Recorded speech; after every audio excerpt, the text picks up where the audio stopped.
Hey everybody, wanted to hop on, share a quick thought with you. For those who don't know me, my name is Matt McCurdy. I'm the director of Surmount Global Foundation, a nonprofit focused on helping aid those who are struggling with mental health challenges. We do that through education, resources, and a variety of training tools. It's estimated that about 280 million people struggle with mental health challenges on a daily basis. So we got a lot of work to do. If you want to help out, click this link below and donate to the nonprofit. Anything helps. Let's get into the thought. I had a meeting the other day and it was pretty long, pretty stressful, and I walked away not feeling the best, I guess. And I think one of the guys who was in that meeting, he's a good friend and mentor, noticed my frustration, called me, and he read me a quote. And I thought it was really impactful. It changed my perspective a little bit. He said, this is from Albert Einstein, "Great ideas often receive violent opposition from mediocre minds." And that really got me thinking. I think that's really key. When we're going about the process of building one of our ideas, our dreams, our visions, and we're taking it to that next step, there's going to be opposition. I know I've noticed that a lot in the things I've worked on. I've had the opportunity to help take programs and initiatives and build them for organizations, large organizations, from base level all the way to being globally recognized.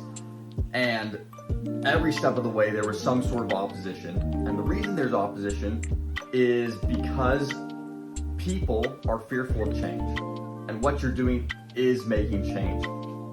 And sometimes when that opposition comes and we feel the pressure and the dislike towards what we're doing from others, we can start to question our own ideas and wonder, are we on the right path? Should we just turn back? This doesn't make any sense, because people are saying that to us. And I think it's key to remember that that doesn't mean we should turn back. It's actually a sign that we should move forward and we should press on even harder, because we're making that difference. We're making that change, and that's why there's opposition, because we're on the right path. If we weren't on the right path, we're headed in the wrong direction, there wouldn't be any haters, there wouldn't be any opposition. So with that in mind, I wanted to give you my 6 principles for pushing past the mediocre minds and pushing past the haters. And let's just jump right in. So number 1 is write down and revisit your ideas. The reason this one's on here is we all have cool ideas and creative visions and things that we are inspired with. But oftentimes they come in and out and we forget about them. So write them down. We're gonna have lots of them and we can't get to all of them. There's no possible way to get to all of them right away. So write them down and then revisit them, because like I said, you're not gonna do it all at once. So ponder along the journey how you can implement these ideas along the way. So always write them down and revisit.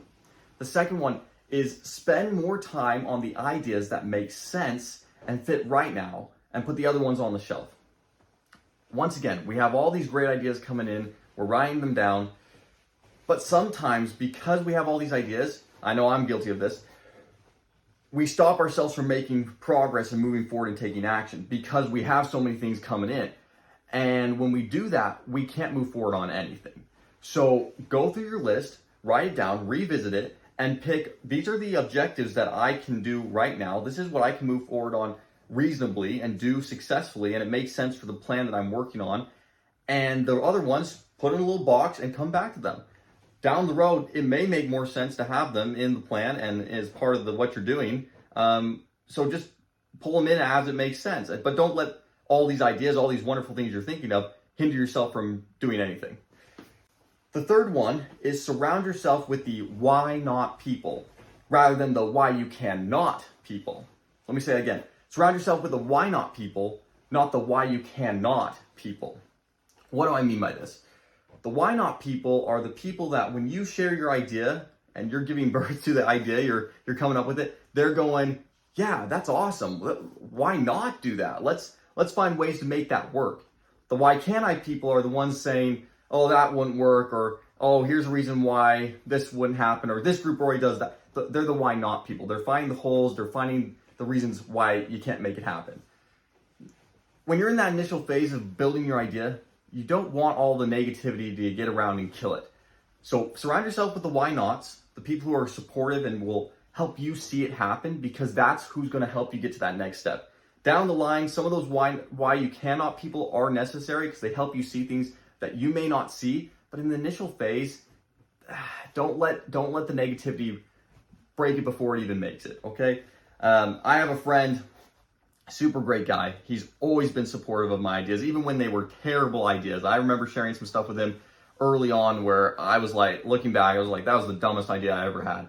But he was always supportive. He always came back and said, yo, let's look into that. Let's try it out. And that's why he's a lifelong friend. That's why he's a homie for life, because he is always supportive, and I know he's a why not individual. Number 4, surround yourself with great innovators and experienced people. In life, we are naturally going to be with our age group. That's just how life is set up. We're with them in high school, in elementary, in college, socially, just how communities work. You're with your age group. But if you can, spend more time and spend time sharing your ideas with those who have experience, especially experience in the field that your idea is in, because they can help you see the roadblocks and the paths to take so that you can navigate it without some of the struggles that they had to face.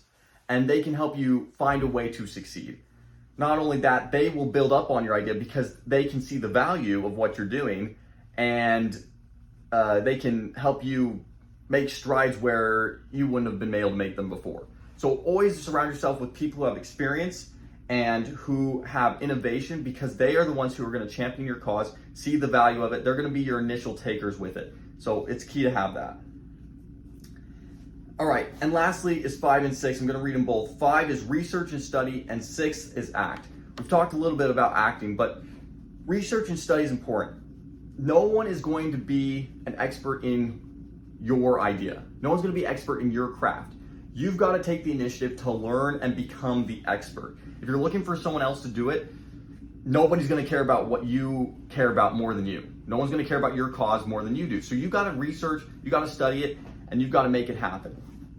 There are so many ways to research and study. You don't necessarily have to go to college. You don't necessarily have to go to get a 4-year degree to make your ideas happen. You can read books. You can go on the internet. There's YouTube videos. There's so many ways to educate yourself on what you're trying to do. And don't be afraid to start moving forward off what you learned. You don't have to be, 6 years deep into something to make your ideas happen. Research, study, move forward, and you'll become an expert with experience. And lastly, act. None of this is possible, as we've been saying, none of this is possible if you don't take action. If you follow these steps and then just decide, well, I'm just going to sit here and wait for it to happen, it's never going to happen. So take action today, make your ideas happen, and follow these steps and push forward. Don't let the haters and the mediocre minds distract you from what you want to achieve. If you do these things, you're going to find success. You're going to be exactly where you need to be, and you're going to make your ideas and dreams a reality. Go get them.